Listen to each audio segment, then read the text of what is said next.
Hello friends, இது threads of நிலா.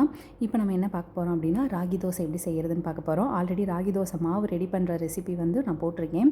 பார்க்கல அப்படின்னா கீழே லிங்க் கொடுக்குறேன், அந்த ஷார்ட்ஸில் போய் பார்த்துருங்க. ஒரு கரண்டி மாவு எடுத்து நல்லா மெல்லிஸாக ஊற்றிக்கோங்க. ஏன்னா குழந்தைங்களுக்கு மந்துன்னு ஊற்றி கொடுத்தா பிடிக்காது. அதை போல் 2 ஸ்பூன் நல்லெண்ணெயை தாராளமாக ஊற்றிக்கோங்க. ஏன்னா நான் ஆல்ரெடி சொன்ன வீடியோலேயே சொல்லியிருக்கேன், ராகி தோசை வந்து குழந்தையோட உடம்பு சூட்டை வந்து தணிக்கும். இதில் நல்லெண்ணெயும் சேர்க்கறது மூலிமா குழந்தைங்களுக்கு வயிறுக்கு வந்து ரொம்ப ரொம்ப நல்லது. ராகி தோசைக்கு எப்போதுமே வந்துட்டு கிரேட் காம்பினேஷன் அப்படின்னா கார சட்னி தான்.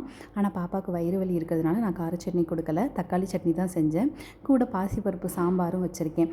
ஸோ நீங்கள் சொல்லுங்கள், உங்களுக்கு வந்து எந்த காம்பினேஷன் பிடிக்கும் ராகி தோசைக்கு?